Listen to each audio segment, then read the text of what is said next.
2층 지상 5층의 건물로 공사비가 380억 정도 들어가는 그런 사업입니다. 당초에 2021년 12월 6일부터 2023년 5월 29일까지 공사 기간이 되어 있어서 올 그러니까 상반기에 준공돼서 하반기에는 그 시설을 이용할 수 있도록 되어 있었는데 이 공기가 달라져 연장됐다라는 겁니다. 그래서 5월 29일에서 11월 27일로 약 한 6개월 가까이 연장 예정이다.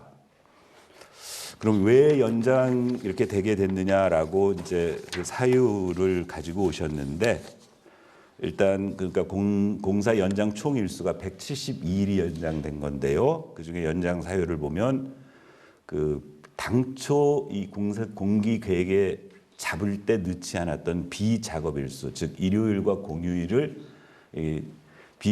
작업을 못 하는데 그 일수를 누락시켜 가지고 한 65일 정도가 늘어나고, 그다음에 레미콘 업체 그 작년에 그 수급 문제가 생겨서 약 한 2주 정도 늦어지고, 그 2주 정도 늦어짐으로 인해서 이제 결정적인 건 그렇게 늦어지다 보니까 그 물을 사용하는 공사를 당초 공기 계획을 잡을 때는 동절기 하기 전에 그걸 끝내버렸어야 이제 내부 작업 해가지고 올 상반기 중에 했는데 아까 이런 레미콘 수급 문제라든가 이런 것들로 그 작업을 못 끝내니까 동절기 그 작업 중단에 걸린 겁니다. 그 동절기 작업 중단이 약 한 68일 정도 걸려서 결과적으로는 5월 29일 예정됐던 그 준공이 11월 17일로 늦어졌다. 이 내용과 관련해서는 어제 의원님들이 이제 보고를 받으시고 어떤 지적들을 해 주셨냐면은 지난번에도 말씀드렸던 것처럼 이제 집행부에서는 이걸 이미 올해 중에 다 진즉 파악을 하고 있었겠죠. 작년 가을쯤에나 또는 하는데 시민들은 아직도 그냥 당초 계획대로 5월 29일이면은 준공이 되어져서 그 안에 수영장 시설도 있고 각종 체육 시설이 들어 있으니까 올 하반기에는 그 시설을 이용할 것이라고 지금 예측하고 있으실 텐데 갈매동 지역 주민들이 지금 실질적으로 결국 올해는 이용 못하는 겁니다. 그러니까 내년도나 돼야 이용이 가능하니까 이 부분을 하루빨리 시민들에게 알려드려라라는 그 우리 의원님들 의견이 하나 있었고요. 또 어제 보고하면서 우리 그 공정표라고 이렇게 이제 이런 공정표라고 해서 이렇게 붙여서 자료를 제출해 가지고 이 수정된 공정표를 저희에게 주셨는데 이 공정표가 자칫 잘못 만들어졌다. 그래서 정식으로 그 시공업체 감리 기관으로 하여금 제대로 된 그 만해 공정표, 네트워크 공정표를 만들어서 그걸 제대로 날인받아서 확립된 문서로 받으라는 그런 의원님들의 권유가 있었습니다. 다만 평생학습과에서는 일단 올 그 하반기에는 개관할 예정이었던 평생학습관이 이 일로 인해서 6개월 정도 늦어져서 현재 다른 시설들 예컨대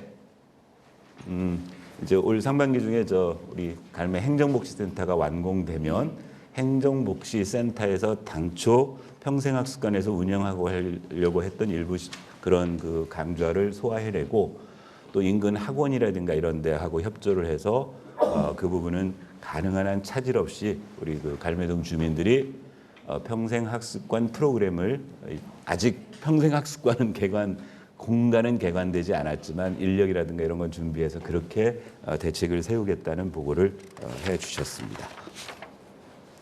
그러니까 기자님들께서도 갈매동 관련 기사 쓰실 때 주민들이 아실 수 있도록 이런 이유로 평생학습 갈매 공공체육시설은 올해는 이용 못하고 내년도에 이용이 가능하다는 점을 알려주셨으면 좋겠습니다. 다음으로 역시 이제 그 문화예술과에서는 그 음악 창작소 설치 및 운영조례 일부 개정 조례안을 가지고 왔습니다. 이 음악 창작소는 어디에 위치해 있냐면은 유통종합시장, 농수산물 시장 옆에 보시면 옛날 롯데마트 지금은 엘마트가 있고 그 옆에 축산동으로 사용하고 있던 건물 2층에 음악 창작소라는 그런 시설이 들어왔습니다. 이거는 도에서 이제 몇 개 지역만 선정해가지고 시범 사업으로 가지고 오신 사업인데 작년에 개관을 해서 저희 구대의회 출범할 때 가서 개관식도 저희가 참석하고 했던 그런 시설입니다. 그래서 작년 하반기 동안 운영을 해봤더니 이제 몇 가지 문제점이 발견돼서 조례를 개정하겠다. 그래서 조례 개정의 핵심 내용은 뭐였냐면은 당초 조례에는 그 안에 이제 시설들이 이것저것이 있습니다. 그 중에 대표적인 시설이 멀티미디어실이라고 해서 우리 시민들이 그 공간에 들어가지고 스튜디오를 멀티 스튜디오라고 해서 거기 와서 뭐 촬영도 하고 어떤 그런 컨텐츠도 만들고 하는 그런 시설이 있습니다. 그게 주 시설인데요. 음악 작업할 수 있는. 당초에는 여기가 그냥 시간당 7만 원 이렇게 되어 있었습니다. 그래서 시간당 7만 원을 내면 그 안에서 멀티 스튜디오 안에서 작업을 하면서 음향, 조명 뭐 이런 것들을 이렇게 사용을 했는데 이제 집행부의 설명은 실제로 그 멀티 스튜디오를 사용하는 분 중에 음향, 조명 이거 다 필요 없이 다른 작업을 하는 경우에도 그냥 이 7만 원을 내야 되니까 이게 너무 비싸다는 의견이 있다. 그리고 그걸 분리해 내야겠다. 그래서 멀티 스튜디오 사용료를 당초 시간당 7만 원에서 4만 원으로 내리는 대신에 이제 조명, 그다음에 그다음에 또 뭐였냐? 이제 제가 좀 잠시만요.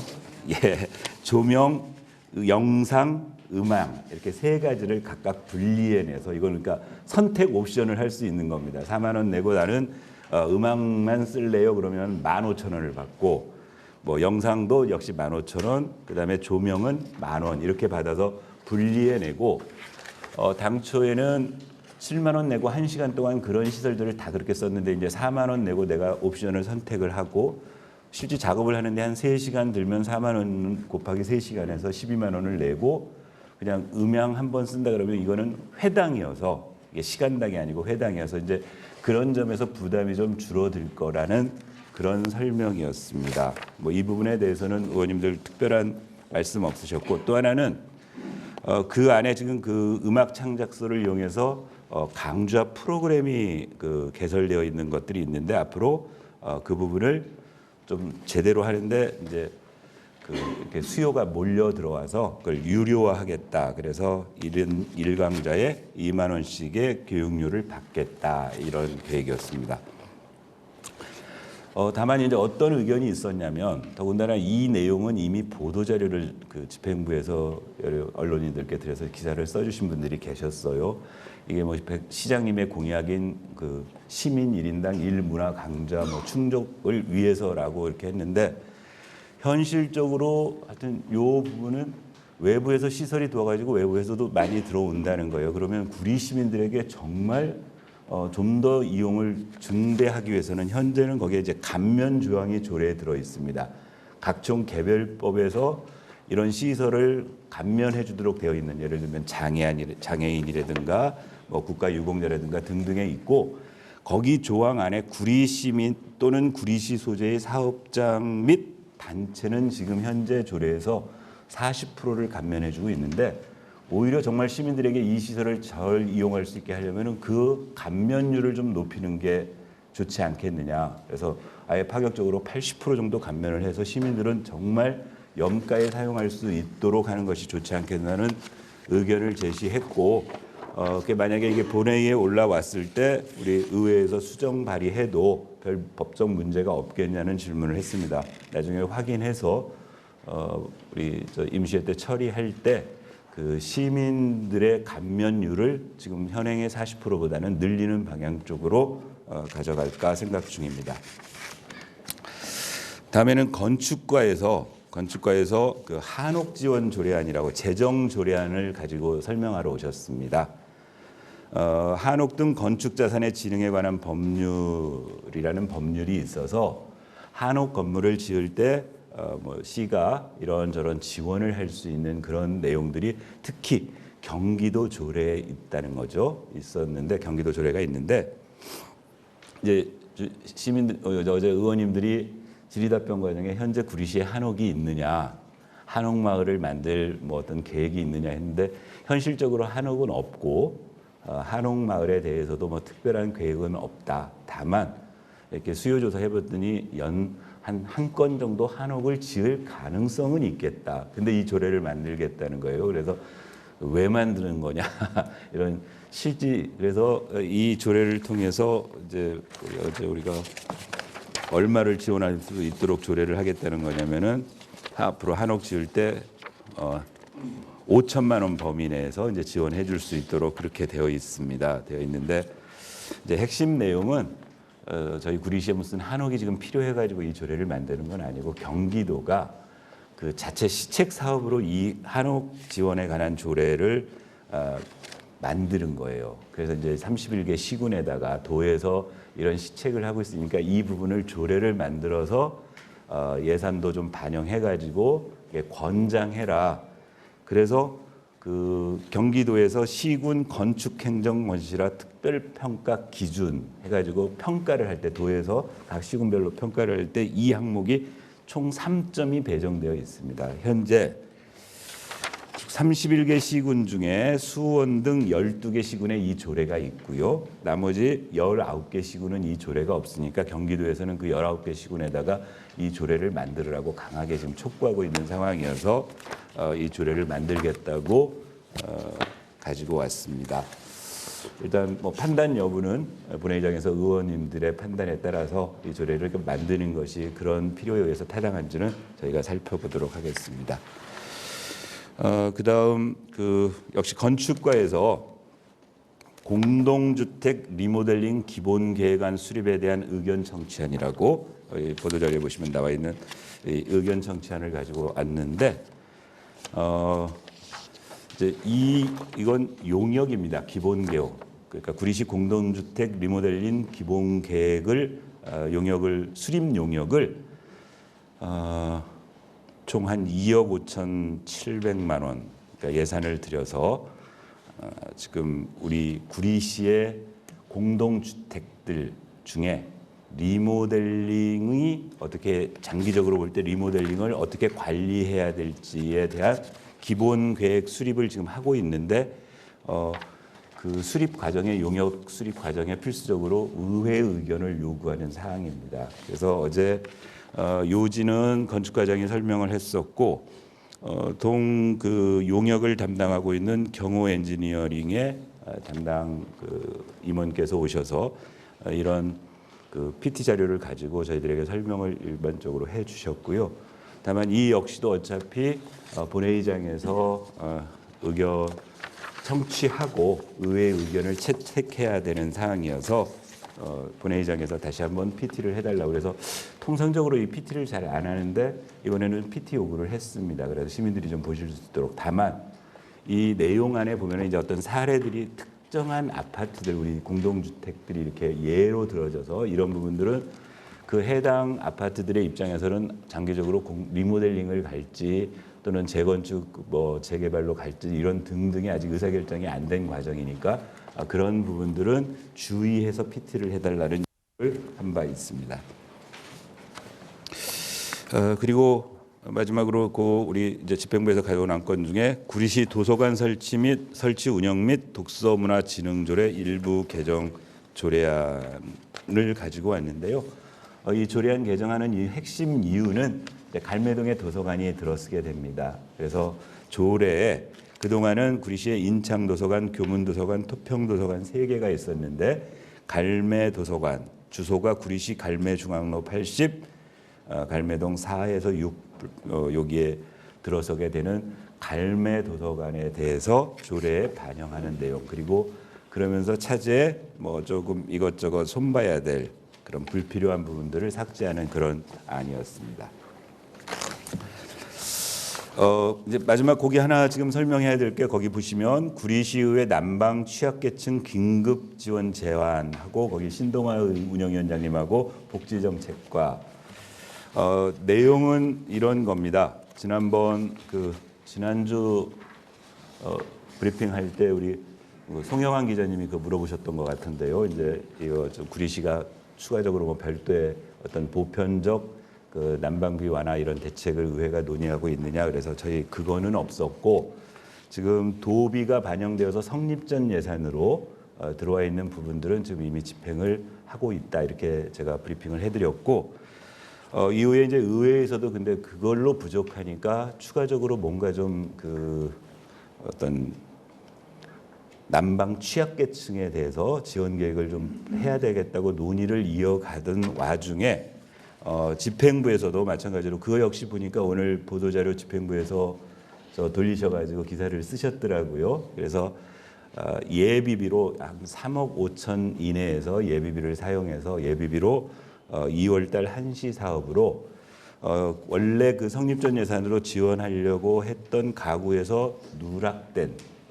소외계층, 그러니까 수급자 및 차상위 계층, 그리고 이런 부분들, 그다음에 미지원 복지시설 몇 군데, 그다음에 이제 이런 것들 해가지고 한 3억 3천 정도의 예산을 세우겠다고 이제 안을 가져오셨는데, 우리 이제 신동아 운영위원장님이 의원님들과 상의해서 이걸로 조금 부족하다. 그러니까 이 지금 취약계층의 난방비 지원을 하겠다는 데서 좀 누락돼 있는 부분들이 있다. 예를 들면 청년 취약 가구들. 그래서 그 청년 월세 한시적으로 특별 지원하는 대상들이 있으니까 그 가구에도 난방비 좀 지원이 필요하지 않겠느냐. 또 하나는 그 지난번 도비로 해가지고 성립전 예산으로 지원한 우리 경로당 중에 3개소가 지금 제외되어 있어서 그 경로당에도 지원해야 되지 않겠느냐.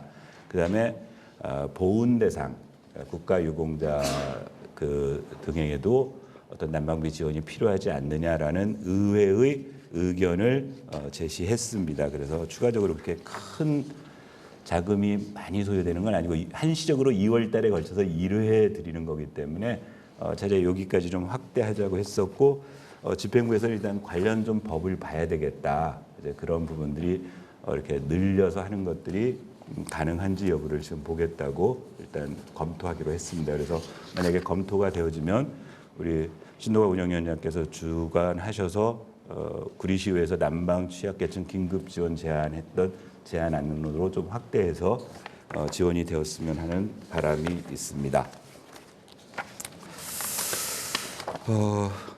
여기까지가 어제 그 안건에 대해서 집행부에서 가지고 온 7건, 그리고 우리 의회에서 보조적으로 했던 안건 하나 해서 8건에 대해서 어제 주례회의에서 다루었던 건에 대한 설명은 다 드렸습니다.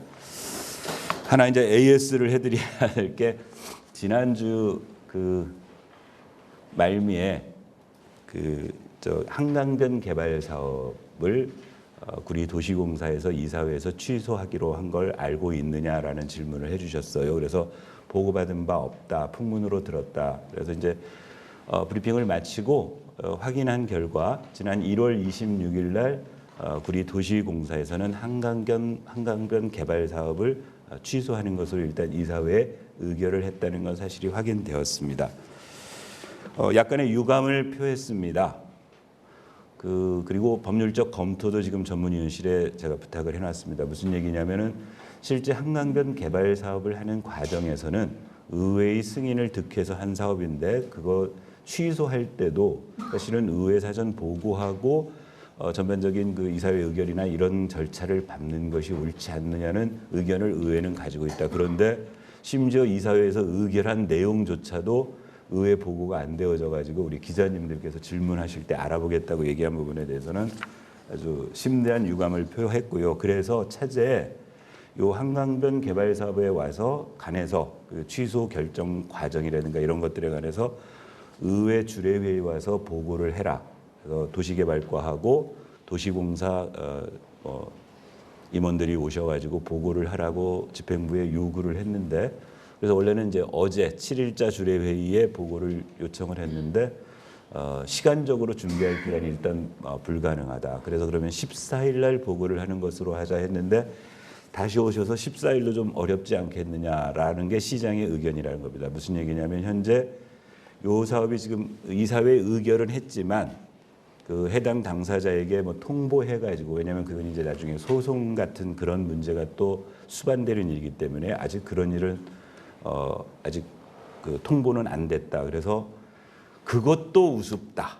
이사회 의결이 모든 어떤 절차가 결정돼가지고 그걸 이사회에서 의결해야지, 이사회 의결부터 해놓고 언제 할지 어떻게 해야 될지 이렇게 결정하는 이런 결정이 어디 있느냐. 그래서 더욱더 시민의 대의기관인 의회가 보고를 들어야 되겠다 했는데, 일단 뭐 시장께서 이번 주간 어디 출장을 가셔서 국내에 안 계신 상황이고 가기 직전에 해당 과장 그 구두 보고했더니 아직 뭐 보고가 좀 빠르지 않느냐 뭐 이런 얘기를 했다고 해요. 그래서 그러면 만약에 주례 회의를 하는 이유가 의원님들이 의정 활동하는데 시 현안에 대해서 서로 좀 심도 있게 사전 논의하자는 의도인데 그걸 안 하면 어쩔 수 없이 의회 입장에서는 이번 2월 임시회가 열리게 되면은 시정 질문을 통해서 내용을 파악하는 수밖에 없다. 그런데 시정 질문에서 본회의장에서 답변하려면 국장 이상이 답변하도록 되어 있습니다. 그런데 도시개발사업단장 공석이고요. 부시장 공석이기 때문에 그러면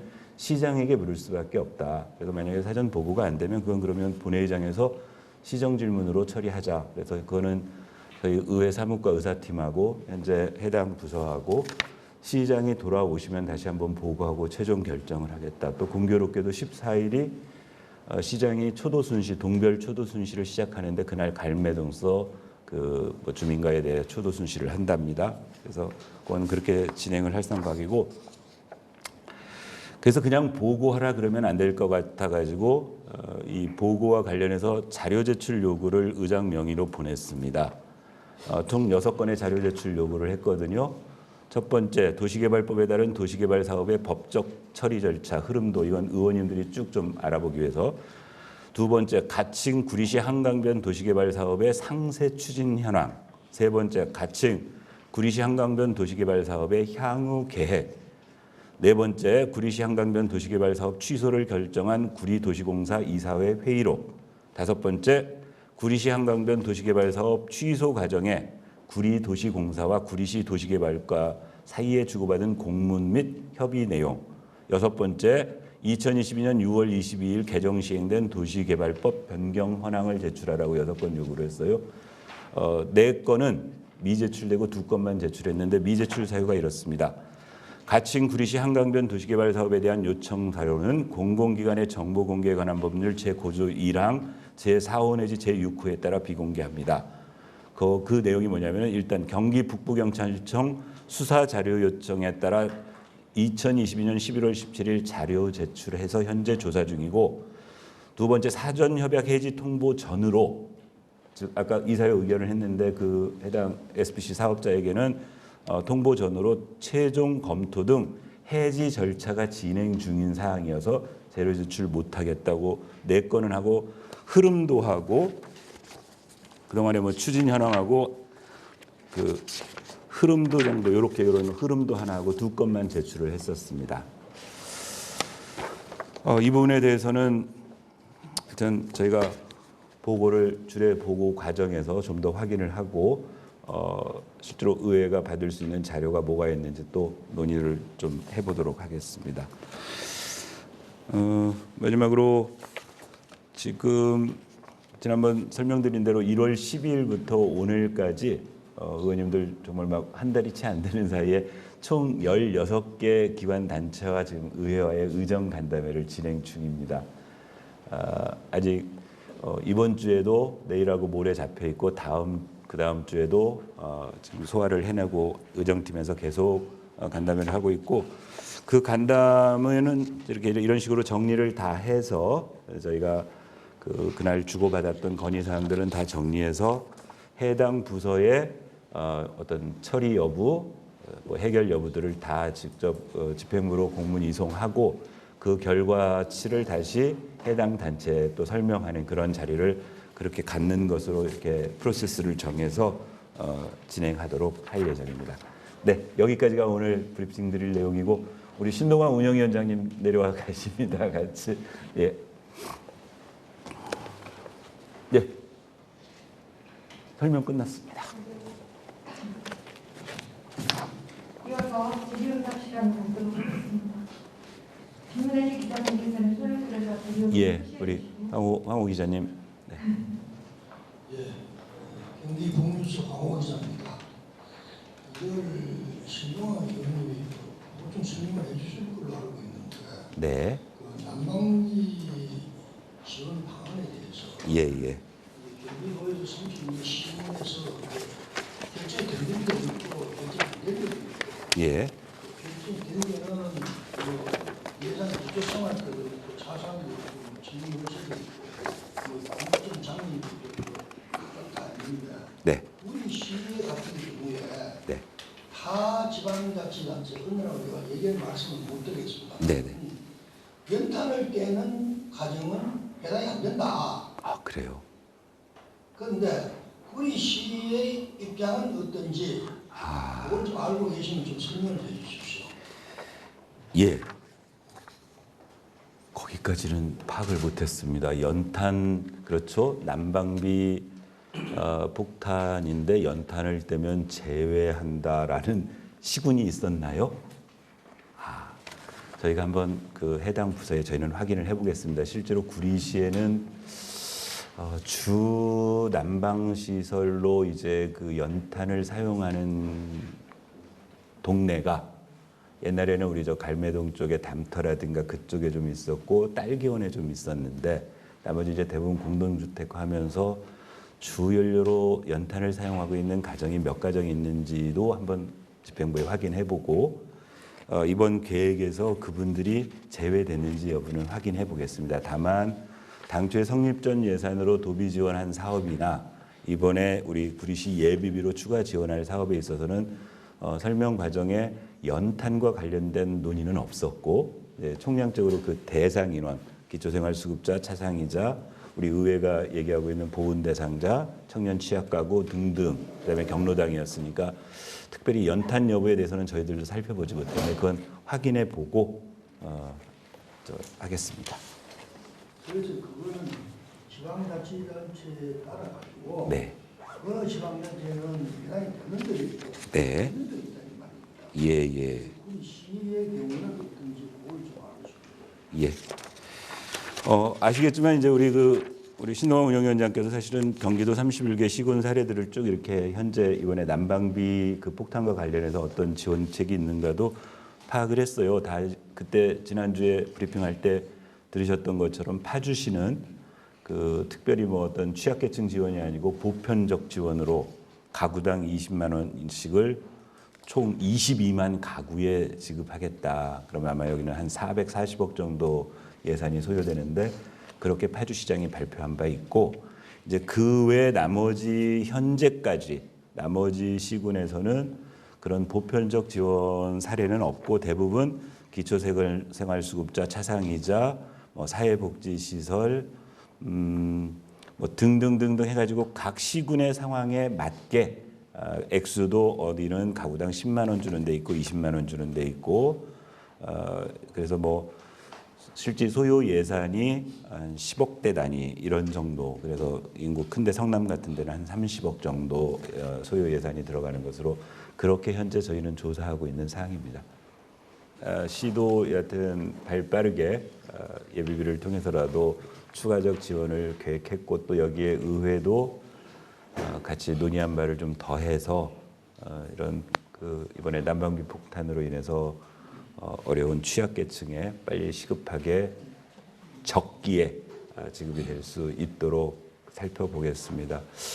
아울러서 이제 그 담당 부서장하고도 걱정을 했는데 이번 난방비 폭탄의 핵심이 전기요금 인상하고 도시가스 요금의 인상으로 인해서 급격한 인상으로 인해서 생긴 문제여서 또 이 하절기 피크 타임에 이제 냉방비 폭탄이 또 한 번 올 가능성이 있지 않느냐. 그때는 물론 도시가스는 좀 대여되니까 난방비 폭탄보다는 위력은 좀 약하겠지만 그 전기요금, 전력요금 오른 만큼의 그 서민들의 실제 체감하는 그런 어떤 부담이 요즘 그 에어컨들을 많이 사용하고 계셔서 그 부분에 대한 좀 고민도 서로 했습니다. 하여튼 그때도 역시 필요하다면 어떤 시가 발빠르게 대안을 마련해서 그럼 표현하면 냉방 취약계층이 될까요?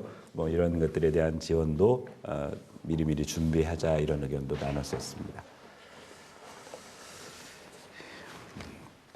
예. 네. 경기에 오는 기록이죠. 예. 이게 지금 가구잖아요. 네. 민원수하고 가구는 어떤 거죠? 예. 기본적으로 가구당 난방 전력 요금 이 부가가 가구당 설치되어 있는 계량기 도시가스 요금도 그렇게 되니까 뭐 인원수하고는 특별히 상관없이 가구당으로 설정한 겁니다. 이번 지원으로 총 해당 혜택을 보는 가구 수가 어느 정도 되십니까?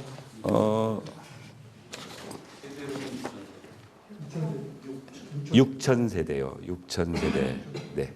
6천 세대 약간 윗도입니다. 그러니까 그 취약계 수급자 및 차상위 계층이 당초 6천 가구였는데 도비 지원해서 3천 가구 하고 이번에 우리 시 예비 비판성으로 한 3천 가구 되고 아까 우리 신노가 운영위원장 얘기하셨던 것처럼 청년 가구라든가 보훈 대상자들이 조금 거기는 뭐 그렇게 많지 않으니까 한 6천여 가구 정도가 혜택을 보는 것으로 되어 있습니다.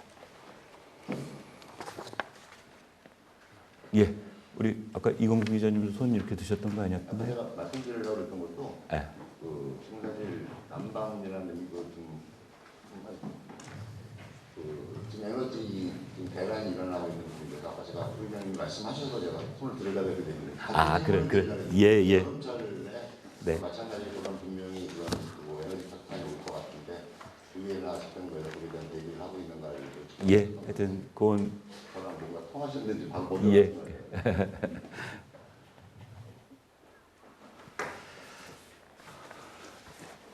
오늘은 별 저기가 제가 브리핑을 잘한 겁니까 아니면은 내용이 네. 근데 지금 뭐 청주은 지방정부 협의회하고 기본소득 정부 협의회가 탈퇴를 하신다고 됐는데 그 탈퇴의 이유가 이해가 나는데 그거에 강력한 말씀을 아니 그래서 어제 자료 이 보고를 하러 왔길래 근데 보고 달랑 이제 뭐 이런 요지를 가지고 왔어요. 뭐라고 했냐면은 보고 이유가 주방자치법 169조에 따라 구성된 참 좋은 지방정부 협의회 및 기본소득 지방정부 협의회를 탈퇴하기 위하여 보고합니다. 그 왜 탈퇴하는지 그래서 아까 말씀드렸던 것처럼 그 우리 지방자치법 169조에서 행정협의회 등이 구성되어 있는데 지금 구리시가 가입되어 있는 게 약 한 30여 개 된다고 해요. 그래서 그 현황도 좀 제출하고 그래서 쭉 30여 개에 있는 그 각종 행정협의회 중에 구태여 참 좋은 지방정부협의회, 기본소득 지방정부협의회를 탈퇴하는 이유가 뭐냐 뭐 이런 것들을 물어야 되는데 자료 준비가 안 돼서 그럼 어차피 본회의장에서 우리 다시 설명을 드려야 되니까 그때 그런 자료와 함께 그런 이유도 구체적으로 밝혀라라고 할 생각입니다. 다만 그 참고 자료에 보면은 우리 이제 여기 저희 의회에 보고된 참 좋은 지방정부 협의회는 전국에 한 69개 자치단체가 가입되어 있고요. 기본소득 지방정부 협의회는 48개소가 가입되어 있습니다. 그런데 아마도 뭐 제목에서 그러니까 금방 느끼시겠지만 저희 그 문재인 정부 시절에 이렇게 민주당이 추진하는 정책들, 뭐 기본소득, 참 좋은 정부 아마 이런 그 방향성이 그런 일을 규약으로 가지고 있는 행정협의회여서 현 구리시의 입장에서는 그 부분을 좀 달리 보지 않겠는가. 그건 본회의장에서 한번 다시 물어보도록 하겠습니다. 네, 우리 최 기자님. 네, 그 아까 의장님께서 말씀하신 것 중에 네. 한강변 개발 사업 예. 사유가 네, 뭐 추가적으로 자료를 받으라고 하셨는데 네. 혹시 의회에서 지금 현재 알고 있는 성까지 좀 설명해 줄 수 있을까요?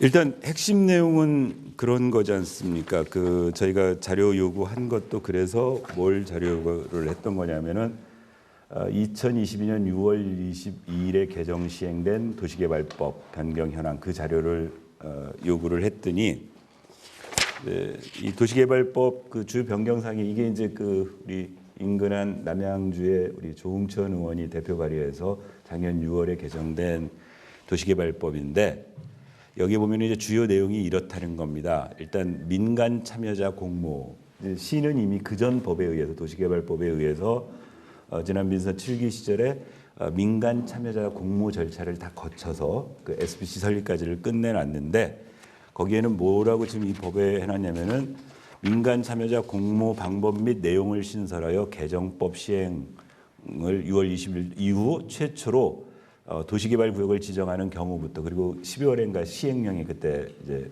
발효되어져서요.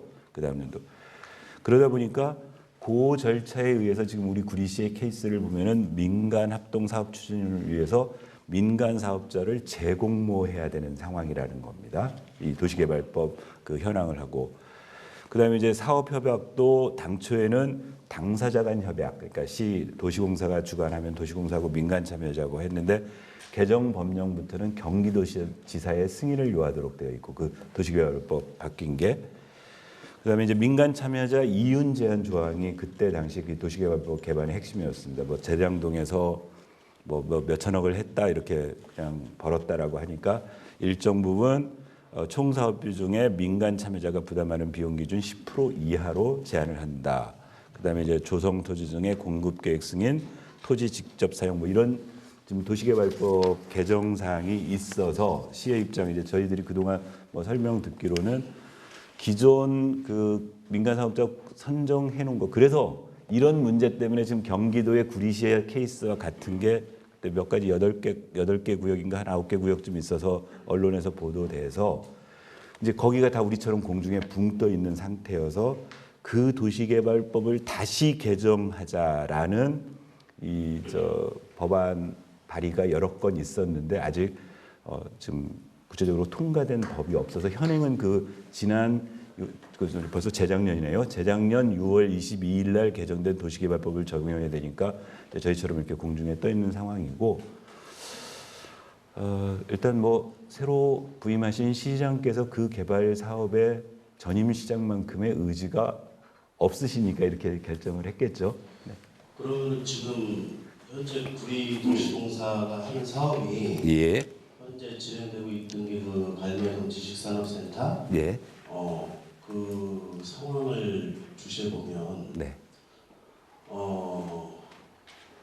전략적 투자로 그 투자한 팀들과 네, 네. 재무적 투자로 투자한 팀들이 있는데 네. 그중에서 전략적 투자는 상관 없는 것 같아요. 큰 문제는 없는 것 같은데 재무적 투자자들 중에 배당률이 완전히 많이 차이 나는 그런 회사가 껴있더라고요 보니까. 네. 그래서 지금 이게 한강변 개발 사업도 그런 유에 걸쳐서 지금 취소 사유를 지금 만들고 있는 건가? 그 두 건은 좀 그 관련 법도 달라 보여요. 지금 한강변 개발 사업은 도시개발법에 의거해서 뭐 그린벨트까지 해제해가지고 하는 사업인 거고 갈매동 지산센터는 택지 개발 사업 해가지고 지금 LH에서 공급한 그 해당 택지를 우리 시가 가지고 있던 시유지를 도시공사가 받아서 민간하고 사업을 한 거라서 그건 도시개발법은 아닌 것으로 알고 있습니다. 하여튼 근데 그게 네. 시가 네. 그 도시공사가 투자 비율이 네네. 한 10억 만짜리잖아요. 네네네. 네. 그 10억 만짜 되는 비율을 가지고 배당률을 뭐 한 30% 가까이를 받을 수 있는 뭐 조례가 뭐가 있나요? 아니요. 그건 뭐 조례는 아니고 협상 아니겠습니까? 근데 다른 네. 그 은행권이나 네네. 뭐 SBC 설립된 그런 회사들에서 네. 받는 것과는 현격하게 차이가 많이 나던데. 칼자루를 우리가 쥐어서 그런 거 아닐까요? 네. 근데 개인적으로 한 회사만 따로 이렇게 배당률이 엄청나게 높은 이유는 네. 혹시 의회에서 어느 정도 아니요, 예. 볼 수 있을까요? 저희? 한번 이제 오늘 말씀 주신 내용 그러니까 갈매동 지산과 관련해서 그 뭐 수익 배당률 문제에 관해서 지금 제기하신 부분은 저 아직 챙겨보지 못했는데 오늘 말씀 들은 만큼 다시 그것도 한번 따로 챙겨보겠습니다. 다만 제가 드리는 말씀은 현재 한강변 도시개발 사업하고 그 갈매동 지산센터 사업은 근거 법령도 좀 다르고 다만 이제 형식이 거기에 우리 도시공사가 그 토지를 이제 뭐랄까 현물로 가지고 있으면서 어떤 참여해가지고 민간 합동 방식으로 사업을 했는데 하여튼 그 배당률 관계는 저희가 한번 자료 요구해서 저도 한번 살펴보겠습니다. 의회에서. 네. 현재 상태로는 잘 알지 못합니다. 예, 우리 한승목 기자님. 재정 6월 24일인가 22일로 좀 예. 총체에서 발의했었잖아요. 네네네. 근데 이제 작년에 그 발의한 내용을 네. 유로지 의원이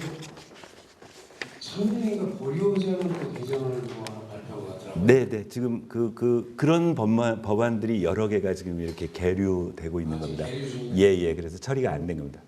지금 상의는 안 되는데. 네.